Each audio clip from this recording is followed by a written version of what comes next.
Passo agora para o Samuel fazer a exposição dele e em seguida faremos o debate. O senhor Samuel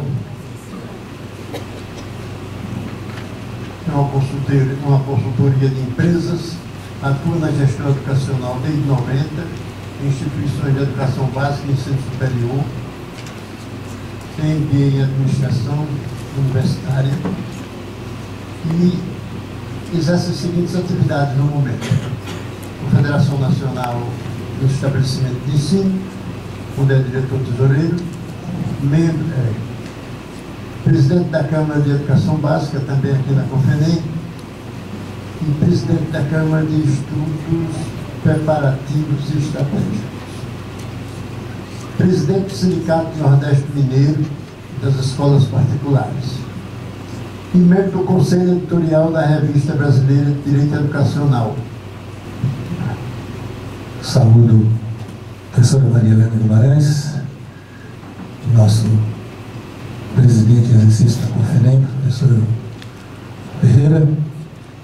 Cumprimento todos que nos prestigiam neste evento da Confenem nesta manhã e procurarei sintetizar a minha fala, até para que possamos aproveitar ao máximo do debate, e alguns dos pontos que estaria aqui mencionando já foram brilhantemente abordados pela professora Maria Helena. Eu gostaria de, antes de iniciar a minha fala, dizer a vocês duas palavras. Eu acredito. Eu acredito. Eu digo isso porque a abordagem que vou fazer, ela na verdade é uma abordagem mais provocativa e levando em conta os grandes desafios que nós enfrentaremos na organização das instituições para que possamos trabalhar de forma efetiva, com eficiência e eficácia, esta proposta que entendo ter sido construído com muito cuidado, com muito zelo. Mas ficam os desafios para aqueles que vão fazer a gestão deste processo, e aí nós podemos ter algumas dificuldades. E ao dizer que acredito, entendo inclusive que nós estamos numa fase a qual chegamos tardiamente.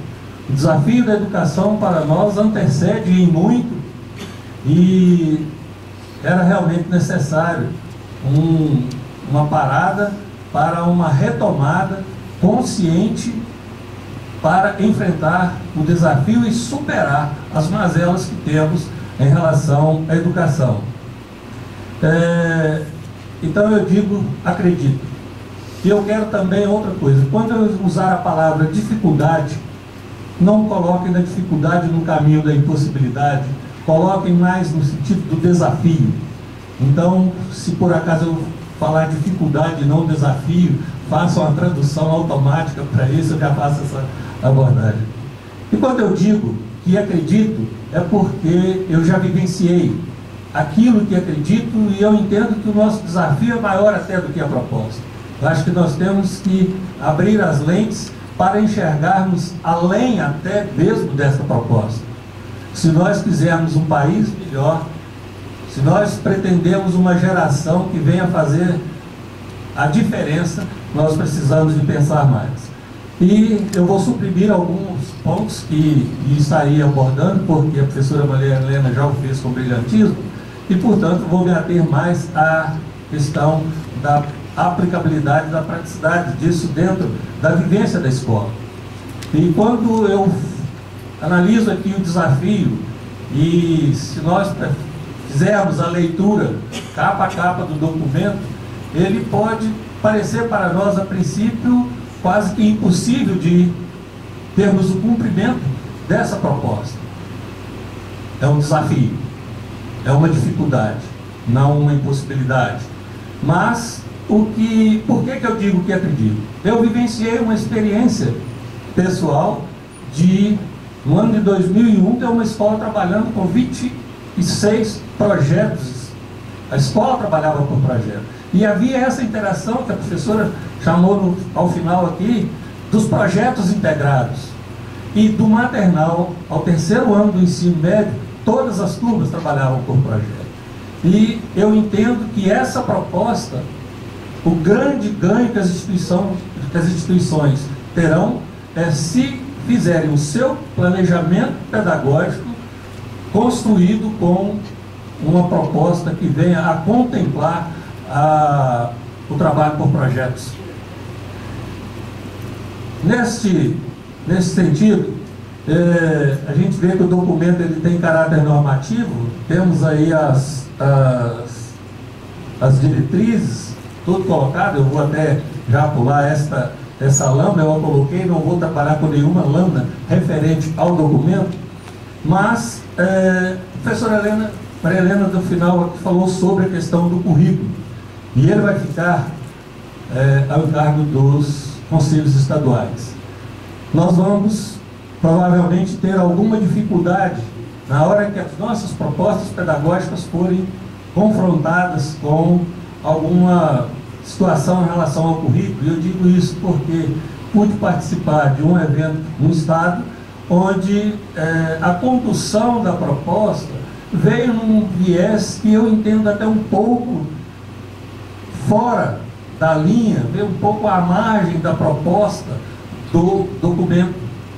E isso poderá trazer algumas implicações na hora da construção da proposta pedagógica, na hora da proposta dos projetos, da conciliação e de trabalharmos a questão da interdisciplinaridade, que muitas vezes faz parte dos regimentos das escolas, da sua proposta pedagógica, mas sabemos que isso pouco acontece. Portanto, para que possamos ter um bom resultado com o que está previsto na Base Nacional Curricular Comum, nós precisaremos levar em consideração a grande importância da interdisciplinaridade nos processos avaliativos, que possam contemplar, de certa forma, esse perpassar pelas outras disciplinas. E quando eu falo de desafios e de dificuldade, eu vou citar algo que está escrito no documento da Base Curricular Comum e que tem trazido já nos conselhos municipais alguma dificuldade naquilo que está colocado na resolução de um dos municípios. Mas essa questão, portanto, do sistema e da rede estarem com a responsabilidade dos currículos, nós precisaremos de estar atentos na construção da proposta pedagógica para não começarmos a ter um problema de choque e de não fluir, né, com uma boa relação.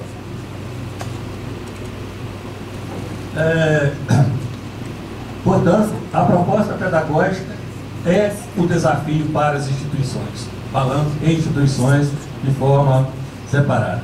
Neste aspecto, eu vejo que nós precisamos de corrigir algo que é muito comum no planejamento das escolas, que a proposta às vezes vem muito compartimentalizada, é como se tivéssemos uma gavetinha para cada coisa. Isso não funciona para termos um resultado onde haja realmente um aprendizado e uma construção do conhecimento. Então, eu acho que, vejo que esse slide ele pode resumir bem essa questão. Às vezes nós temos uma carga excessiva para o aluno e nós ensinamos muita coisa para que ele não aprenda nada. E o resultado é desastroso quando vamos para as avaliações. O grande desafio não é uma dificuldade, é um desafio, é o equilíbrio. Então precisamos buscar esse equilíbrio no planejamento, precisamos do equilíbrio com os órgãos governamentais, porque nós trabalhamos numa parceria. Nós precisamos compreender e precisamos ser compreendidos também pelos órgãos aos quais nós temos que nos submeter para que haja essa harmonia. E quando nós analisamos a questão que o documento, já na sua introdução, ressalta a questão do pacto federativo.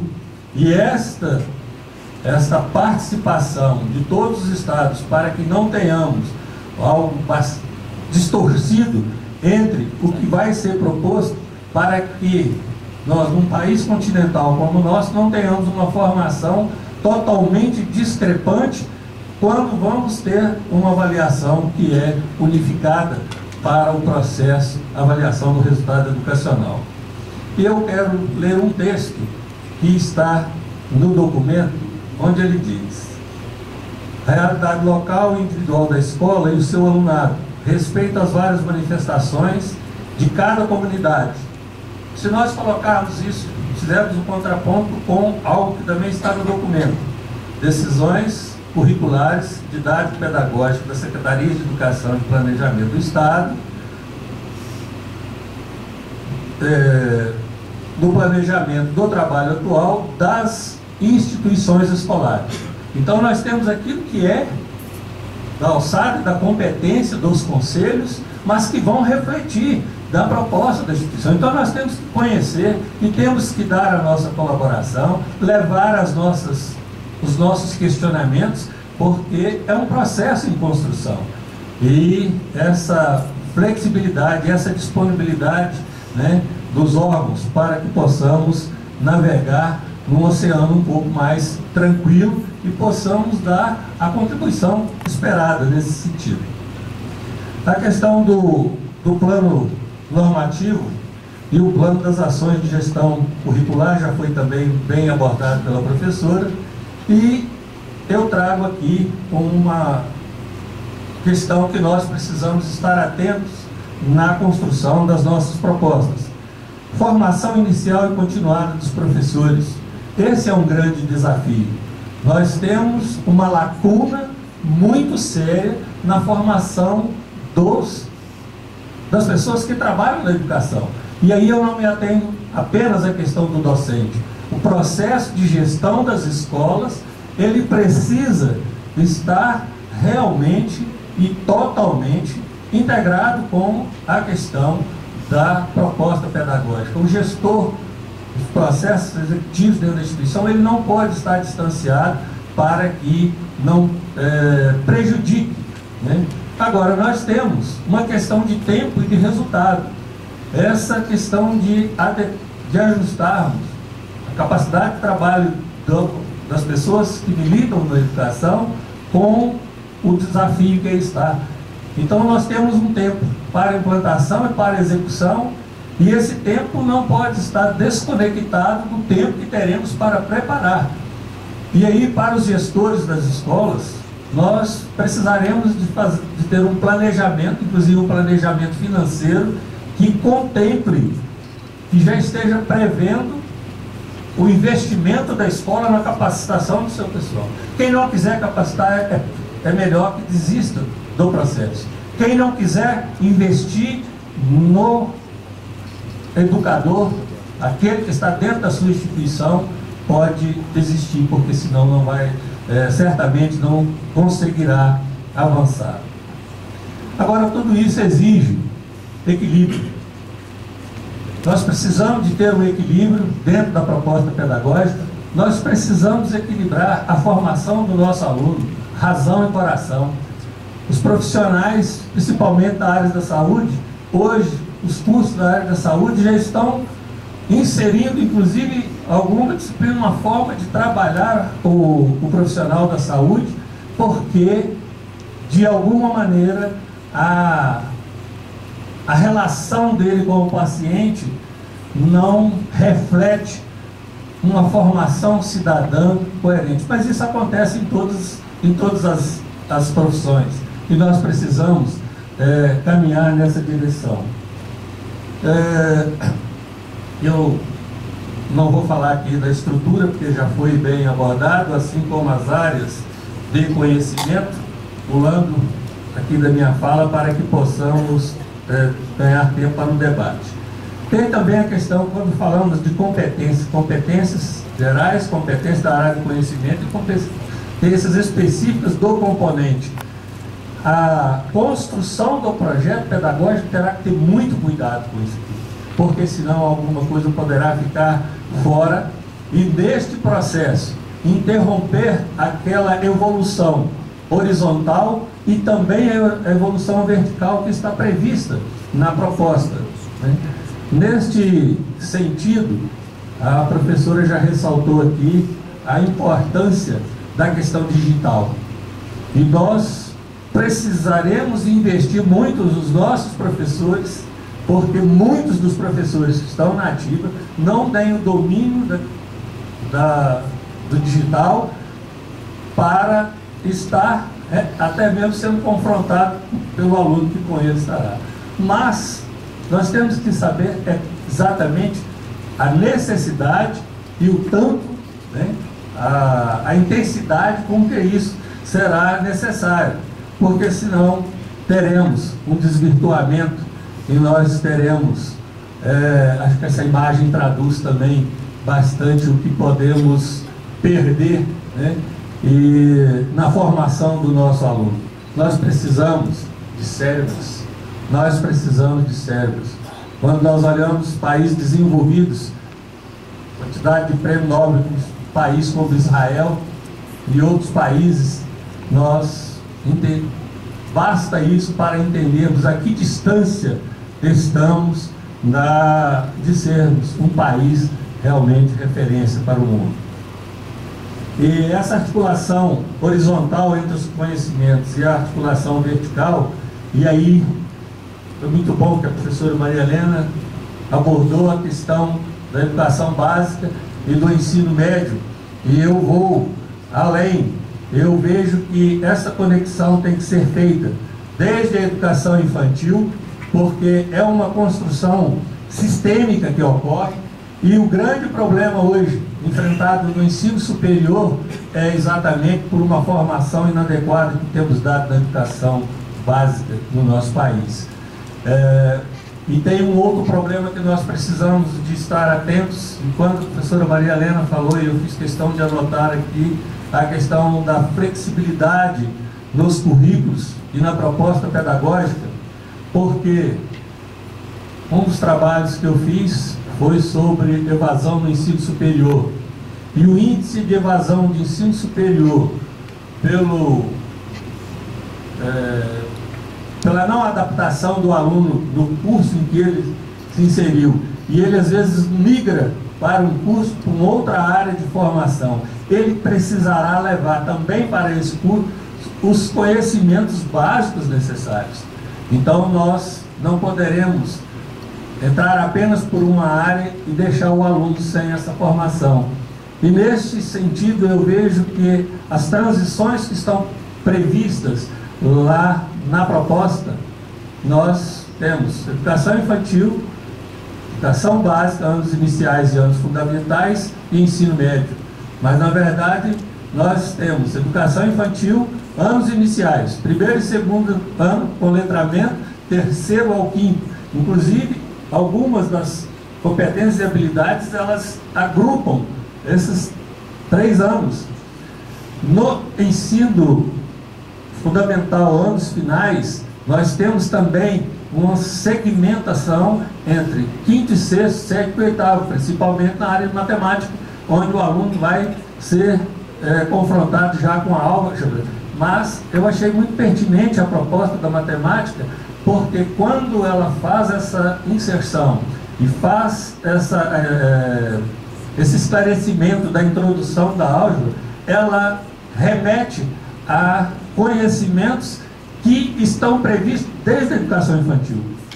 Ela contempla de alguma forma a construção desse conhecimento progressivo, e é preciso que a proposta pedagógica então esteja atenta para que não deixe de estar contemplando essas necessidades. Eu tenho uma questão que aqui transcrevo também do texto, que está nos objetivos da educação infantil, o terceiro ponto, e eu quero destacar porque este foi um problema que nós encontramos na resolução da educação infantil numa cidade. A entrada na creche ou na pré-escola significa, na maioria das vezes, a primeira separação da criança dos seus vínculos afetivos familiares para se incorporarem a uma situação de socialização estruturada. Isso, dependendo da interpretação que se dê a isso aqui, pode trazer problemas a hora que você escreveu o seu regimento da escola, e assim como nós deparamos com uma situação que está numa resolução, e felizmente uma boa relação do Cinep com o Conselho está contornando essa situação. Eles vão rever a resolução feita naquilo que fere alguns direitos e até mesmo algumas características que são próprias da escola particular. Então nós precisamos estar atentos exatamente para evitarmos os conflitos, né? E um outro aspecto que eu vejo é a questão da avaliação. A escola terá que construir sua proposta pedagógica e preparar para o processo de avaliação. Desde a educação infantil, quando vem por conceito, a dosimetria que se dá numa avaliação, a formulação das questões da avaliação, o grau de dificuldade que se coloca nas questões, para que elas possam levar o aluno a pensar. Nós temos uma carência de uma geração pensante. E nós precisamos, e essa responsabilidade, ela é nossa. E muitas vezes nós dizemos, porque o jovem é assim, o jovem é desse ou daquele jeito, mas cabe a nós, dentro do nosso trabalho, conduzirmos o processo para que possamos levá-lo a esse nível de maturidade que se nós vemos, mas não agimos, não adianta vir. Então, nós temos aí um desafio com relação ao processo de avaliação. E no ensino fundamental e anos iniciais vem a consolidação das aprendizagens, já foi bem dito aqui pela professora, e a questão do percurso contínuo entre as fases, que eu já mencionei aqui cada uma das etapas. Eu sou um admirador da teoria da complexidade. Para mim, é algo que foi desprezado na escola, e quando nós trabalhamos pela teoria da complexidade, nós levamos o aluno a pensar, né? E é o desafio está posto, mas não é impossível.